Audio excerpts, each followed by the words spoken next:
안녕, pianist Yoon Kim here. Many of piano students are frustrated and find it challenging to sight read, and also says they're not good at sight reading and they find ways to get better with it. One of the wildest dreams for many of the piano students is probably to be able to pick up any music and put it in front of you, and you can just simply play it without having to practice it. It sounds all fancy and desirable. For my opinion, that it's nice to have, and certainly, especially if you're a beginner and intermediate, you wanted to improve that level, but it's not necessarily the must-have unless your goal is to be able to play that in a church choir or chamber music setting that you don't have any time to prepare. If you have a couple of hours to prepare, and that's a little bit getting to a realm of how advanced level of musician you are, rather than on the spot you have to get to play that. You know, people find that sight reading is simply maybe a process of be able to read the notes and be able to digest the rhythm and be able to play with your eyes, sight read, you know. But it's actually a lot more going on. It really kind of a representation of where you are as a musician as well in many ways, because you have to digest the music. So sight reading level is also based on your level of theory, written and oral, what kind of scales you are sufficient with the scales and or technical things, chords. It's based on how much do you understand as a style. Do you have a better understanding of this composer? This is a romantic piece or is it Baroque? Sight reading is also kind of shows your strength and weakness of rhythmic reading and also pulse. So last week I shared my sight reading with you. And one thing that I want you to kind of realize that even if there's a boo-boos and I made some mistakes, I kept going. You know, that's a pulse. There were some rhythmic mistakes that I didn't recognize at first, but then I corrected when it came back. This also kind of shows where you are, how comfortable with the piano. You know, for example, since your eyes are fixated in a score, which you should be, you don't have any room or look down in your fingers where you're, you know, so if you know pretty much the keyboard without looking, that will improve tremendously of your sight reading. If you always have to look down to the keyboard, that where you have to find the notes, and obviously that will slow down. And also the part of the improvisation kind of aspect. If you kind of not sure the certain parts, then you kind of like make it up and then find the next measure again without stopping and be able to keep pulse and moving forward. So when you say you're not good at sight reading, it's not simply that's one skill. This is actually a culmination of everything that you do on piano. So how can you improve the sight reading? Is that one of the way is simply keep reading. It sounds so simple, but just like, you know, how to lose weight, eat less, work out more, you know, that kind of, it's so true with the sight reading, because music is a language, and you know, reading notes is a part of the language. The more you read it, you will improve it. But then you can make a plan out of it more regularly, you're reading. But more importantly, what you have to do is choose a repertoire that you're gonna sight read, maybe one or even two levels below, you know, your level, instead of your level or higher. It's very important that you be able, because sight reading is on the spot, there's no practice involved. So you really want to be able to develop a skill. How can you digest the music as quickly as possible? And it's no need that you can play your prepared repertoire on the spot. Much easier that you think like, oh yeah, that's a piece of cake. That kind of level is a good place to start, so that you take a look and prepare beforehand with your brain and your eyes, and you can make a, you know, sound and sing and clap the rhythm, and then give yourself one chance to play. That's a great way of practicing sight reading, rather than play through many times. Again, once you started, don't stop. That's the key. You can't stop. You just have to keep playing, improvise, and then beforehand you can, you know, analyze what key this is. You can kind of picture your scale in your head. All of those things is a part of the training. A number 2 way of improving your sight reading is actually listening to a lot of classical music. I mean, you're not gonna just listen to, I'm gonna improve sight reading, I'm just gonna listen to music. We're talking about your exposure of many different music in your subconscious brain. So more you're in the current of classical music, more likely you will be able to take it out from you. It will be one of the interesting exercise you could do is pick a week of a composer. Let's say I'm gonna listen to all about Mozart. I'm gonna listen to his string quartet, a symphony, or some of the piano music. Then choose maybe level a little below you and play through Mozart piece. I think once you understand certain composers' language, you really more likely to be able to sight read better, or choose another composer in that same time period so that you already familiarize yourself subconsciously the style and the harmony and the structure beforehand. Number 3 way of improve your sight reading is rhythm exercises by self. A lot of times when you are having hard time with sight reading, there's rhythm issues, or is that a note issues? Maybe it is a combination of both, but if you're especially beginner and intermediate even, I find that just singling out rhythm exercise is really helpful to your piano development. So before you actually read, or you can actually exercise alone with the rhythm, or choose repertoire that you're gonna sight read and play through the rhythm by self. That will tell you that you have an issue with the rhythm or not. And of course, the combination of right hand, left hand is really tricky. In case you can tap the rhythm on your knees, right hand for the right hand rhythm, left hand for the left hand rhythm. That will be really great exercise to strengthen your rhythm.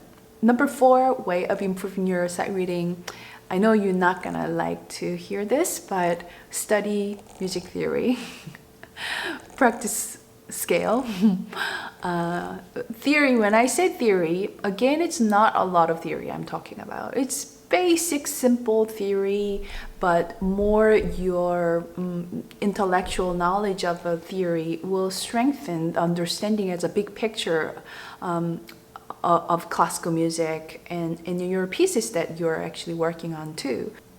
So part of a playing scale is not only the technical ability to be able to do a scale, but it's a lot to do with, do you understand that B flat has the 2 flats, and all of those things have to be digested. If you just learn B flat major scale, if you just try to play B flat major piece, it will be tremendously difficult because your fingers and your subconscious brain not used to that key yet. And how can we even just make a lemonade out of it?